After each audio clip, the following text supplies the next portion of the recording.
గాయత్రి గుప్తా ఈ పేరు ఒకప్పుడు సోషల్ మీడియా సెన్సేషన్గా మారిన విషయం అందరికీ తెలిసిందే. వివాదాలు ఎక్కడ ఉంటే అక్కడ నేనున్నాను అనేవాళ్లు కొందరైతే కొత్త కొత్త వివాదాలు మాటల ద్వారా సృష్టించుకోవటం మరికొందరి టాలెంట్. అది గాయత్రి గుప్తాలో బాగా ఎక్కువగా ఉందని చెప్పొచ్చు. టాలీవుడ్ కాంట్రవర్సీ యాక్టర్స్లో గాయత్రి గుప్తా మొదటి వరుసలో ఉంటుంది అని చెప్పొచ్చు.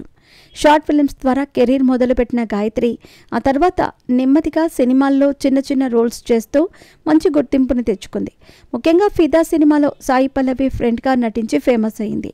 ఈ సినిమా తర్వాత జంధ్యాల రాసిన ప్రేమ కథ, సీతా ఆన్ రోడ్, బుర్రకథ, కొబ్బరి మట్ట, ఐస్ క్రీమ్ వంటి సినిమాల్లో నటించి తనకంటూ గుర్తింపును సంపాదించుకుంది.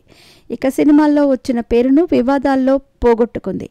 ఇంకా చెప్పాలి అంటే వివాదాల ద్వారానే మరింత ఫేమస్ అయ్యింది.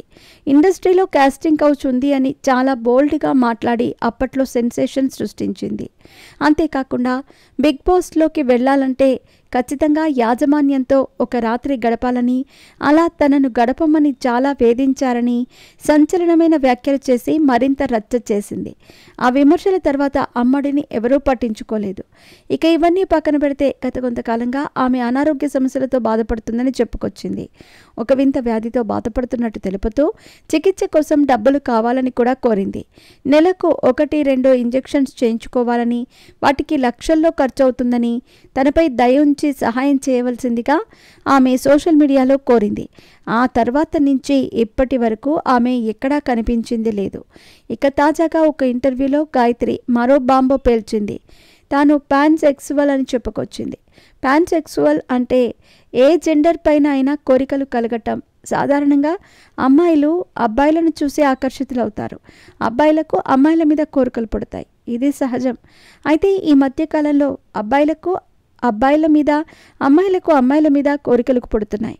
ఒకే జెండర్ వాళ్లే ప్రేమించి పెళ్లి చేసుకుంటున్నారు. కానీ గాయత్రి లాంటి పాన్సెక్సువల్ వాళ్ళు జెండర్తో సంబంధం లేకుండా ఆడ, మగ, ట్రాన్స్జెండర్ ఎవరిపైనైనా ప్రేమ పుడుతుంది. వారితో శృంగారం చేయగలరు. వారికి ఎవరిని చూసినా కోరిక కలుగుతుంది. అలాంటి వారికి జెండర్ ముఖ్యం కాదు. ఆ వ్యక్తి ఎలాంటి వారు, ప్రేమను పంచుతున్నారా, సుఖం అందిస్తున్నారా, ఇలాంటివే పరిగణలోకి తీసుకుంటారట. ఇక ఇప్పుడు గాయత్రి చేసిన వ్యాఖ్యలు నెట్టింట వైరల్గా మారాయి.